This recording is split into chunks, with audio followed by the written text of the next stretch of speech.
西游记》博大精深，里面很多细节都值得回味。有一个问题，不知道大家思考过没有？其实按照孙悟空所犯下的罪行一一落实，恐怕有1000个头都不够砍的。然而我们发现，孙悟空屡次都能逢凶化吉，遇难成祥，这是为什么呢？下面咱们就来谈谈下这个问题。所犯的罪行，学艺之前的孙悟空无疑是一个好猴子，刚出生就知道参老天、拜菩萨，很有慧根。到达方寸山的时候，他对菩提祖师无意间说了下面一番话，令人动容：我无性，人若骂我，我也不恼；若打我，我也不嗔，只是赔个理儿就罢了。一生无性。孙悟空的这句话是否像极了西方的耶稣？我告诉你们，不要与恶人作对，有人打你右脸，连左脸也转过来给他打。然而学艺成功后的孙悟空却像换了一个人，一出门就刺啦带闪电的招惹了一大帮的存在。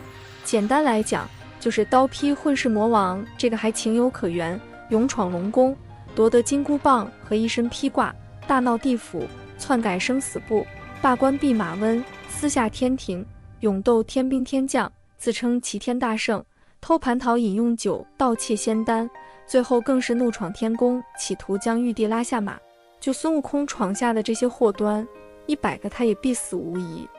拿几个例子做对比，大家就明白了。猪八戒调戏宫娥，就被玉帝下令斩首，如果不是太白金星出面，恐怕刽子手就会向玉帝展示一颗偌大的猪头。沙僧只不过打碎了一个玻璃盏，就要伏诛，若不是赤脚大仙，沙僧也要玩玩。在原点的二郎神母亲，她是玉帝的亲妹子，只不过思凡就被镇压在桃山之下，不得解脱。可见在天庭，只要一个小小的过错，就能引来杀身之祸。那么孙悟空犯下种种罪行，而且个个比上面的要严重的多，为什么他不但没死，最后还成为斗战胜佛呢？5位大佬撑腰，如果说孙悟空没有任何背景，我反正是不信的。那么他背后有几位大佬帮他撑腰，又是为什么给他撑腰呢？下面一锅粥就来推测下，如果有不当之处，欢迎朋友们在评论区里批评指正。花果山第1代主人，第1位是个神秘的大佬，具体是谁，留给大家来猜。这里一锅粥只给一些线索，以证明它的存在。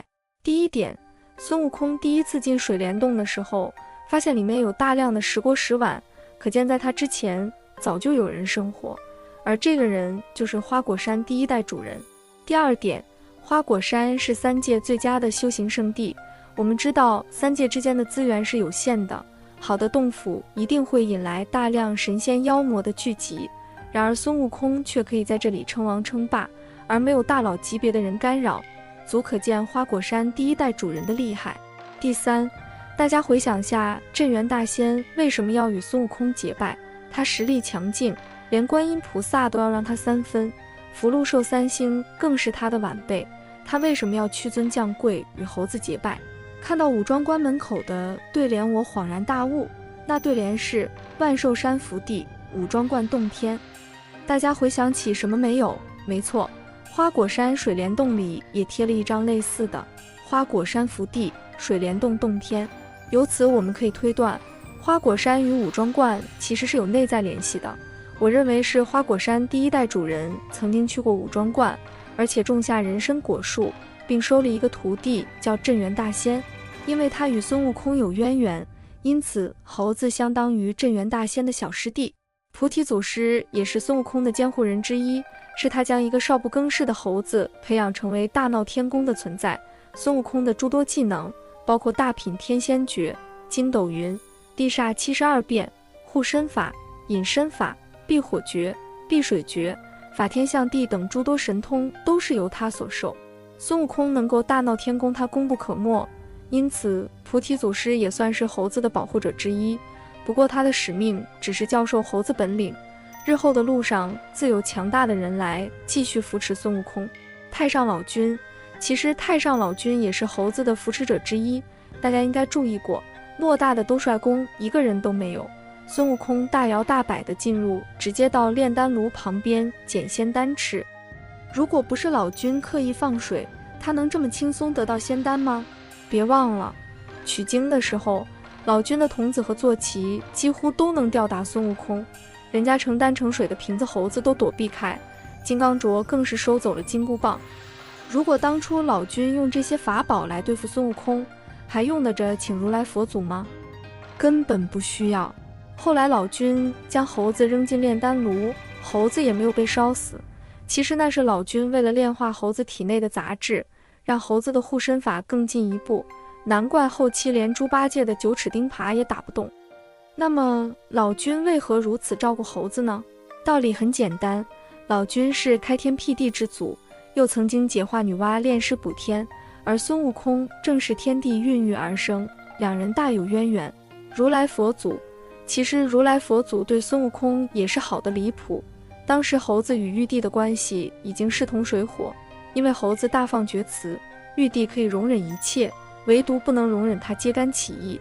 当猴子还在喋喋不休时，如来赶紧阻止，不当人子，折了你的寿算，趁早皈依，切莫胡说。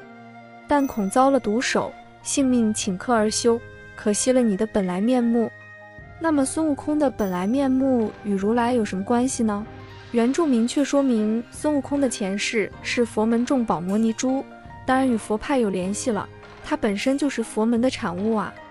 关于这点的证据，之前的文章明确回答过，这里就不赘述了。感兴趣可以翻翻之前的文章。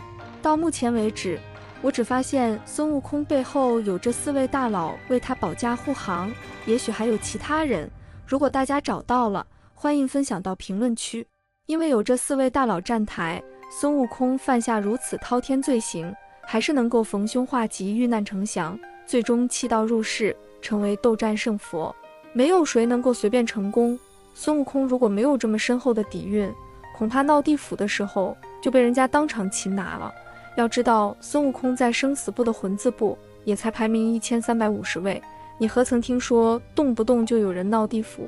地府的底蕴根本就不是猴子看到的那么简单，现实生活也是如此。我们不要小看任何一个人，说不定人家也有独特的资源呢。当然背景资源也不是万事万灵，在竞争如此激烈的社会，真才实学才是最重要的。孙悟空的经历只在西游世界才能成功，放到现在恐怕不通。以上就是今天的内容，喜欢请订阅、点赞、转发，感谢观看，我们下期再见。